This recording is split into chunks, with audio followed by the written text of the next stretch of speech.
My next guest was fully vetted to be Hillary Clinton's running mate in 2016. Subsequently, was invited to discuss a cabinet-level position for President Trump in his first term. And then there are the qualifications that got him there. He's the former NATO Supreme Allied Commander. And he's joining me now, Admiral James Stavridis, by the way, author right now of a terrific novel, The Restless Wave, a novel of the United States Navy. So many things I want to quickly tick through with you, Admiral. Let's begin with NATO's survivability. You know the concerns from some. How do you see it? After the election, my phone lit up with calls from Europe, and the gist of it was, hey, Admiral, are these the last days of NATO? The short answer to that question is, I don't think so.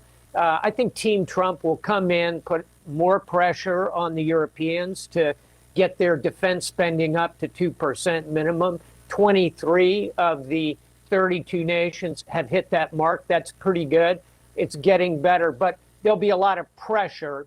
And then secondly, Michael, and finally, I think there'll be tension inside the alliance over Ukraine. How's the burden sharing there?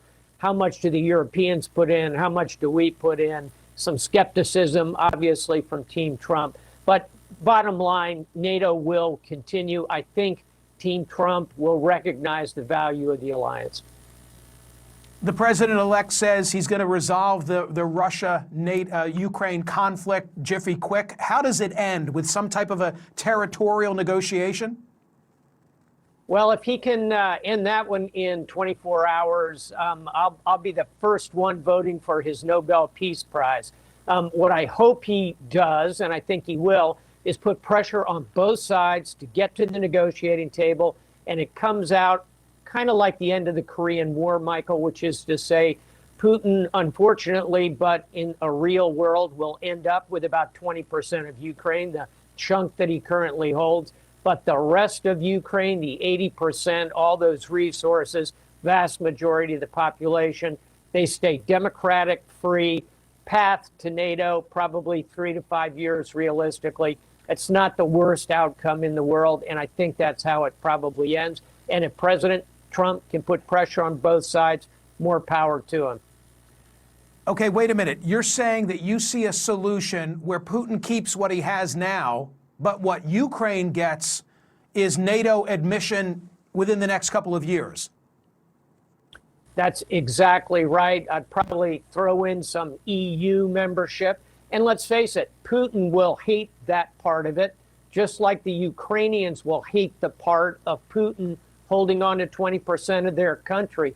But it's a negotiation. I think that's how this one comes out. You probably create some kind of demilitarized zone between the two parties, just like Korea, and maybe you patrol it with NATO soldiers, for example, not U.S., Europeans.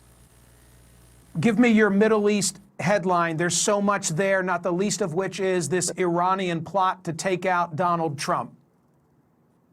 I think without question, that is going to demand a pretty significant response from the United States. First thing we need to do is completely validate our intelligence. Number two, talk publicly about why we believe Iran was attempting to kill a presidential candidate. Number three, respond. I think the response is kinetic. You go after Iranian Revolutionary Guard, probably command and control facilities. You need to send a very significant message. Again, see point one. Let's make sure we've got all the facts in order. After that, I think it demands a significant military response. 30-second response from you. So many credentialed individuals opposed him. Now he's the president-elect. What level of concern do you have about Donald Trump's ability to surround himself with people with the requisite skill set and experience? It's the ultimate question for the next 30 to 60 days. I'm encouraged by Susie Wiles, a fellow Floridian, being named as the chief of staff. She's a steady hand. I'm looking to see who fills these other cabinet posts. A lot of the names I hear in my wheelhouse of national security are folks who I think are also pretty steady.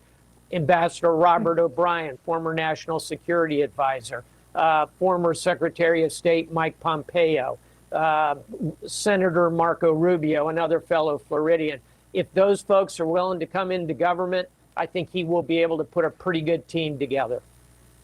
May I recommend for the holidays, as a breather, The Restless Wave, your new novel. Thank you, Admiral. Appreciate you as always. Thanks, Michael.